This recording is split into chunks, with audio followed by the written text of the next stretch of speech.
When you gave me a little bit of knowledge about this episode, you said something that alarms me. You won't know about this. They're a bit hidden. You won't. There's just no way you will. I can't use my super research powers. No. And pay no attention to the man wildly tapping on his keyboard in the corner. Hello, everyone, and welcome to The Big Con, the podcast dedicated to demystifying and simplifying the world of strategy, exploring its impact on the businesses and individuals who've either harnessed it for success or perhaps missed the mark. I am Dale, big business nerd and self-proclaimed content aficionado. And I'm Emily, Harvard degree candidate. We are bringing you in on The Con, sharing the valuable lessons from both the failures and triumphs of those who've come before us. Now, Em, tell us, where are we going? I have a prickly one today, Dale, because I'm going to be looking at a non-profit organisation that is in a bit of trouble. It's kind of an extension of the episode we did on like businesses and social responsibility. But in this one, we're going to be sort of asking if everything you stand for is in one aspect of social responsibility, do you have to be aware of all aspects to be a functioning non-profit organisation? So that's what we're sort of going to explore today, and I'm going to use a case study to do so. So we're going to look at discrimination in the workplace.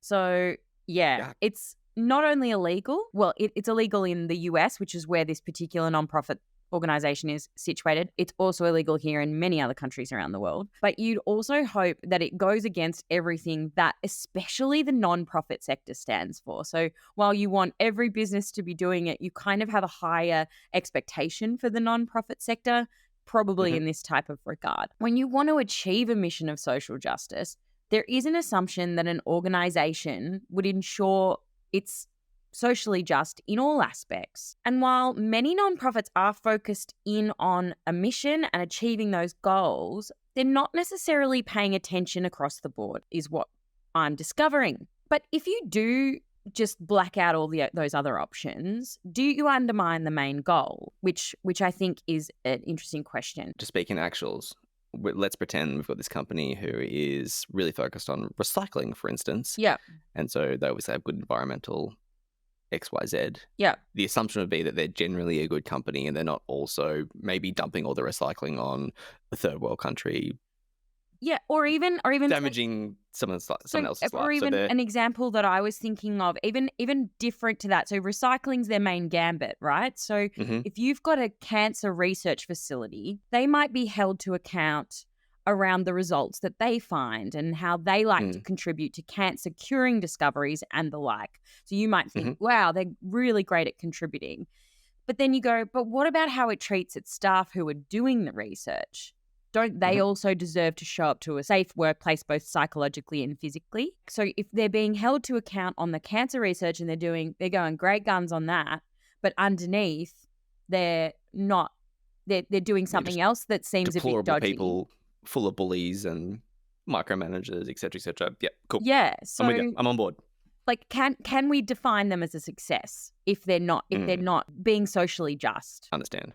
So before I get right into the meat of the case study, what I just want to explain, because a lot of our listeners may not be as aware of the non-profit organisation. They might be more into, because we do a lot of commercial companies. Every non-profit organisation has what they call a mission statement. So this is their way of saying, this is what we stand for, this is what we're trying to achieve, and how we'll go about achieving those goals. That's really important when we look in this case study. But enough scene setting. Let's get into it. Who stuffed up, Em? Home First. Have you heard of them? No, unless you're in the Bay Area of California, you probably haven't. So Home First is a non-profit organisation that aims to provide shelter and permanent housing for people in that Bay Area experiencing homelessness. But also importantly, they've said they aim to address the issues that could lead to the prevention of homelessness as well. So that's a little bit of a tidbit for you, and that might come back up later. In October of 2023, so very, very recent, Dale, the NAACP, which is an organisation that fights for the equality of Black people nationally in the United States, have come forward with a letter that accuses Home First of racially profiling employees. Some of the conduct includes punishment for needing childcare and pointedly different treatment of Ugh. Black employees. So Reverend Jethro Moore, who's San Jose's NAACP president, he said that there was a pattern of Black employees being dismissed without a disciplinary history. So when your HR says, hey, you did bad, and you get 3 warnings and then you're dismissed, they're not getting the due process. And after 2 Black men were excused from their positions within the nonprofit, their photos then appeared sort of like as criminal mugshots in like the employee handbook as like bad examples, really bad, just 2 Black men. So outside of this, like that's pretty bad conduct. But outside of this, Home First has an incredible track record, serving more than 5,000 people in the Bay Area out of the 7,390 who experience homelessness. The San Jose City Council, which is where they operate, still awarded Home First $6.2 million in funding even after the NAACP came forward. However, there were council members who've sort of made statements to the media who were quite vocal about their reluctance to do so. And they said that they didn't really have any other options this time to help with this homelessness issue. But they did encourage other nonprofits to come forward for the next round of funding because they don't want to support an organisation that's discriminatory. So already I think we're starting to see the effects of an organisation that's acting in bad faith. So as we sort of alluded to, federal law in the US prohibits any form of discrimination of race, national origin, religion, sex, age, and disability. So there is a legal requirement that nonprofits must abide. And while obviously that's important, and not following the law has its own consequences for an organization, such as, having to pay fines and all that sort of stuff, there are also many issues associated with just being unethical, regardless of the law. So there was a corporate ethics assessment done by Ethisphere that showed between 2017 and 2022, the most ethical companies outperformed similar companies by 24.6%. And 94% of customers, too, only want to interact with businesses that are making a positive impact and have a clear purpose. So you sort of risk losing clients and customers, as we sort of alluded to with our Nike Budweiser episode. You do lose clients if you're not behaving ethically. So aside from being punished for not doing this, there are also well-documented benefits to being in an ethical company, such as you earn trust from your stakeholders, you have a great reputation, so you attract positive reviews.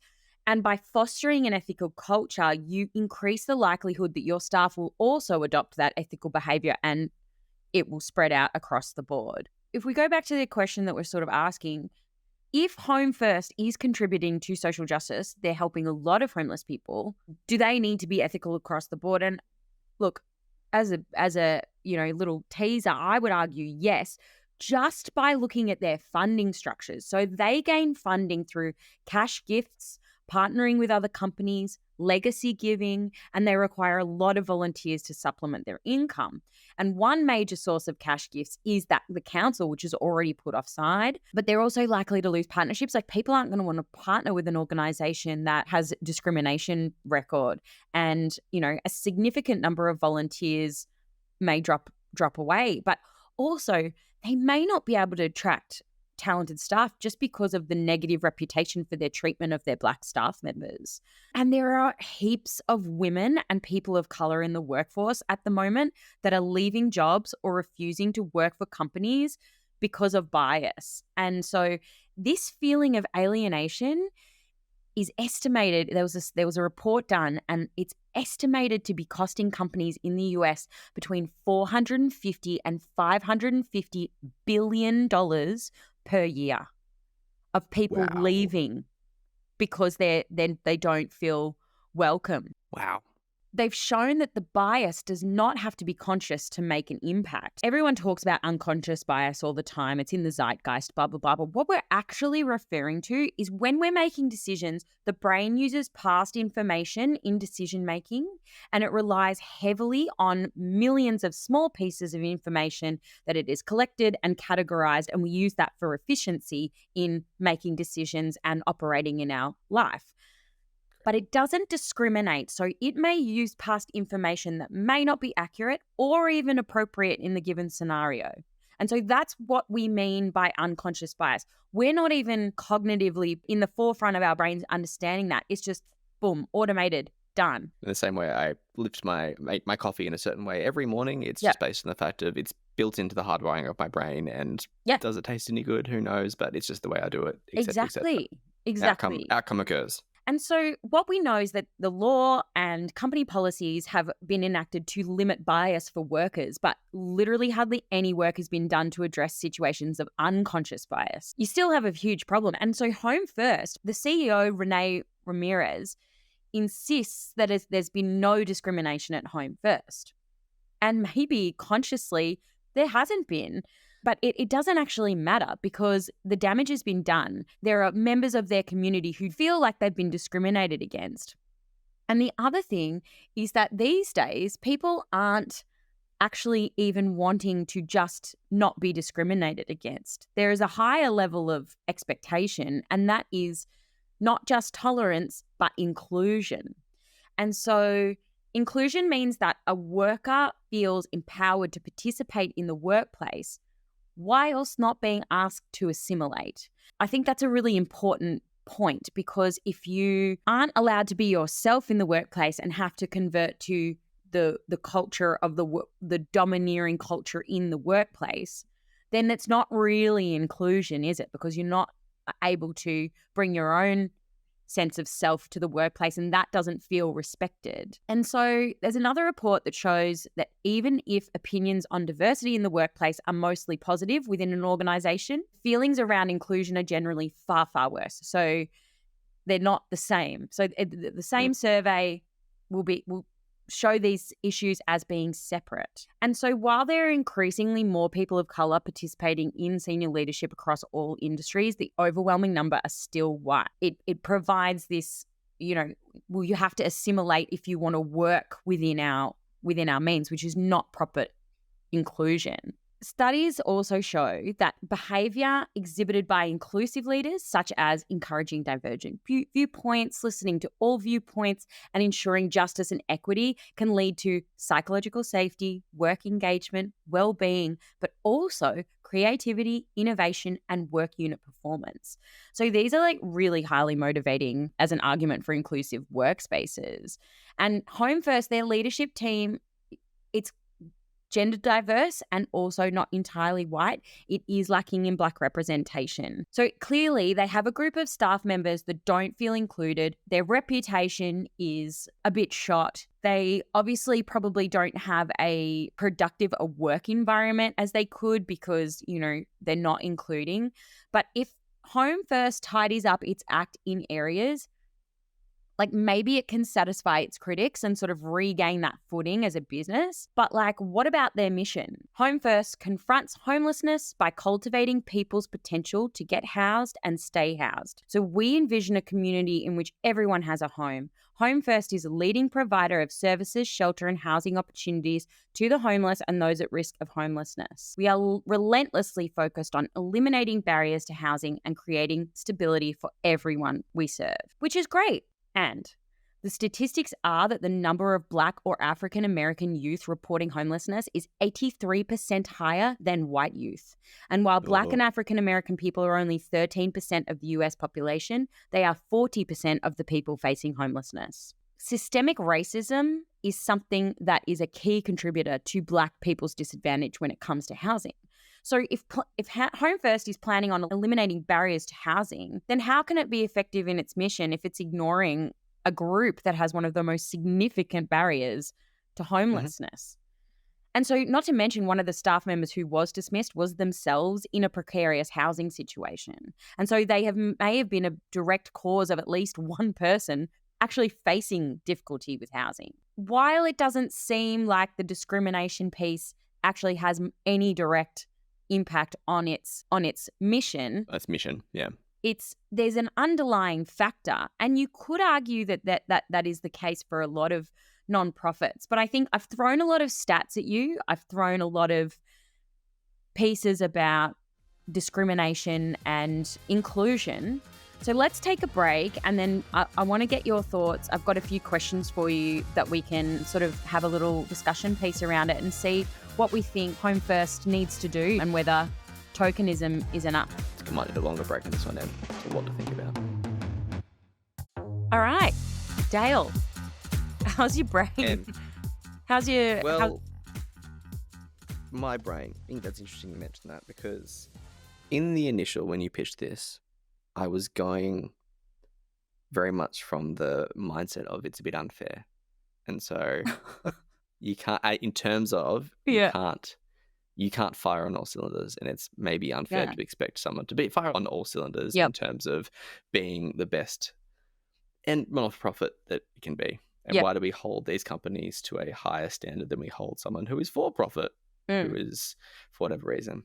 Then the comments you made around the very tangible financial impact and the systemic impacts that can happen when perhaps you're not being, we're going to say good, and I understand that there's flavors of good here, but we recognize that inclusivity is something that is overwhelmingly positive. We recognize that being a good environmental citizen is has a positive net impact. And so all these things, I imagine, sure, because it comes back to, and I think you touched a little bit, the type of people that you will attract to that role. But then that pairs with the inclusivity component. Non-for-profits can be notoriously an environment in which a certain socioeconomic individual can work out in some spaces due to they're often paying a lot less than a private sector. And so there's something that I haven't thought about properly yet in terms of the inclusivity components around who is in that role, or who's able to work at a company like that. Perhaps there's volunteer capacity. It's interesting you say that, but because as part of my research, something that popped up, and because I, had so much stuff, I didn't include it, but it's so interesting that you raised it, is that the reason why non-profit organizations have overwhelmingly white boards is because they are generally the wealthier groups. And then you have this thing where they're thinking they're doing this amazing thing, which of course, dedicating your time to a good cause is always good. But we also need to recognize that occupying that space and making decisions, they're in a privileged position to be able to do it. Exactly. And so if then we don't have a board that understands the wider impacts, for example, taking it back to Home First, they have quite a diverse leadership team, but I don't see that they have enough people to understand the systemic racism that Black people in the US in particular face. And it's a very specific subset of people who have a very specific lived experience. 40% of the people experiencing homelessness, so a very large group in what is a minority in the overwhelming population, if we don't have enough voices, or we're discriminating voices who are attempting to be involved, then we're not addressing the situation that is causing homelessness. So then therefore we aren't achieving our mission. My question to you is, because we're, we're a business podcast. So, because at the moment they're sort of denying that this is a thing. They haven't apologized. They haven't, they're just like, no, we're not discriminating. It's not us. So that's how they're approaching it at the moment. How do you, if they continue along this track, or, what do you think they need to do turn around this attitude of council? Because like I said, a lot of their funding streams are starting to waver on walk the talk. And I think businesses need to take a good hard look at what that could look like, and acknowledging that sometimes it's going to be more difficult. I'll use an example that I learned during recent International Women's Day, in which they're asking for women speakers to come along to speak at various events.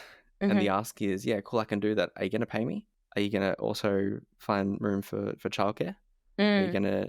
And so a lot of these decisions is just things that, again, it goes back to the unconscious bias, in that the people making those decisions, they've thought the first step through. They've been like, it'd be great to have that opinion, great to have that voice in the room. And that's some of the inherent muscle memory component.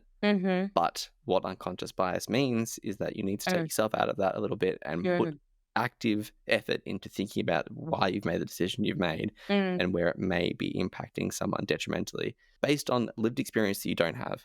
And so when I say walk the talk, there's a role that Home First needs to do in creating an avenue in which they allow for a space to get that information in, for them to understand the voices that they're missing, the opinions that they're not hearing, and what decisions that they then need to put in place based on those. I think what I'm hearing from this is that the current people making the decisions, I generally don't believe they're consciously making these decisions. I think it comes from the fact of, for whatever reason, systems are put in place and the company set up in a way that allows for these people to be penalized and fail and then by effect be fired in this space. And so the culture has gotten toxic based on the people they've attracted and not creating an environment for them to exceed and excel. And so there's a real listening component that this company needs to be able to do to understand what's happening in that company.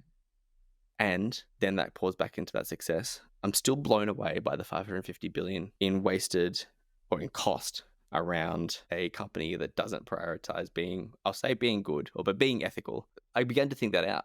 Outside of the issues of discrimination, in just black and white, we know hiring costs are exorbitant. So it's not just the cost of advertising and bringing someone in. It's the training. It's the time it takes other people to stop their job and help that person learn. It's the turnover is an extremely important thing. And what they're finding is that in particular, women and people of color are leaving jobs more often when they don't feel included.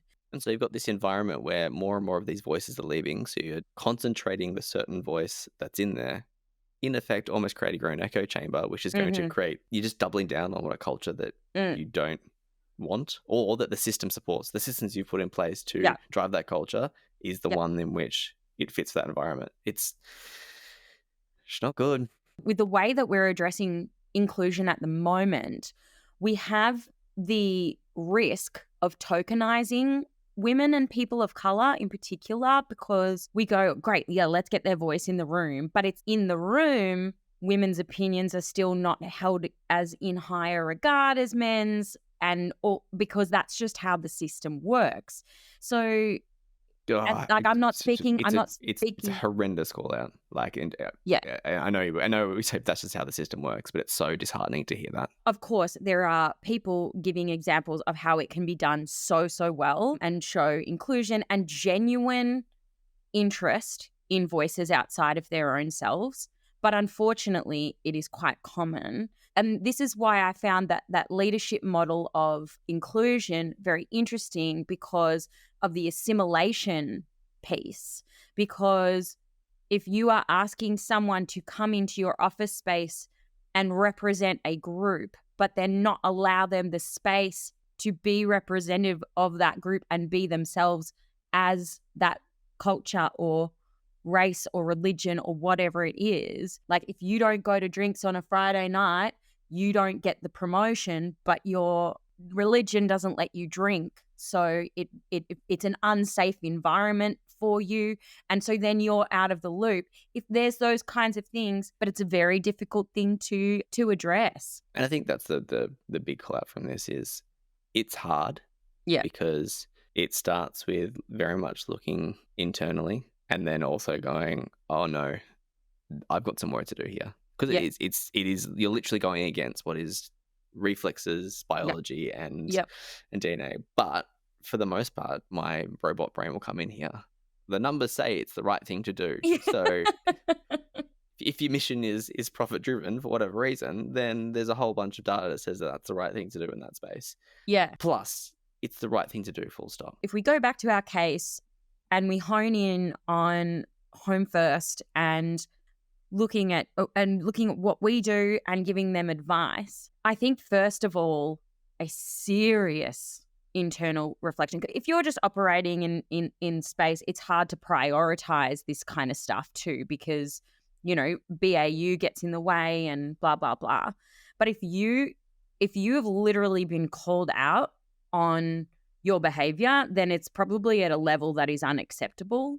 So and if you haven't noticed or you don't believe this to be the case, but you have a case of a Black woman, for instance, in Home First. She said that she was dismissed because she couldn't find childcare one day, but then another white woman was given that grace. So she was quite outraged about that. There may have been other factors. We don't know. We don't know where there may have been other factors. Sure. However, that if you've got a few different Black voices saying, I don't feel safe in this environment and I feel I was treated unfairly, and there's multiple people coming forward, and you have an organization like the NAACP coming in and saying you are not doing good enough, it's time to reflect. It's time to look at what unconscious biases you have. It's time to analyze how to help that. And also, if you're trying to help your customers who are at least 40% people of African American or Black heritage, then you have to, as part of your mission, start looking at the systemic racism that possibly, and it starts with looking at in your own backyard, really. Tactical advice. Maybe it feels like this company's changed. It feels like, as happens with companies, things have occurred. There's been colossal change across planet Earth over the last 3 years. Call out that if you haven't looked at your HR processes and policies and things that are in there, for the most part, to protect the company, but provide structure and rules and clarity for the employees. Maybe worth looking at those, putting them out for consultation to understand, are these still serving us for the better? Because what it seems like, they're definitely not. Well, listeners, there you have it. You have a little bit more of an understanding of the con. We hope that you, and this is just advice, have reviewed a few of your processes and policies recently, because it's just good practice. So just do it.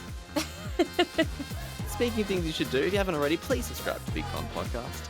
It not only supports us, it means you'll either get all the latest episodes straight to your device and a lovely notification roughly Thursday mornings, depending on your time zone. Do not keep all the fun to yourself. Share the con around to your mother, your aunt, your best friends, brother. Tell them to check us out on all of their favourite podcast apps, the TikToks, the YouTubes, all the things. For any details, please head over to our website, thebigconsultingagency.com. Start the names. Bye for now. Thanks, Dale.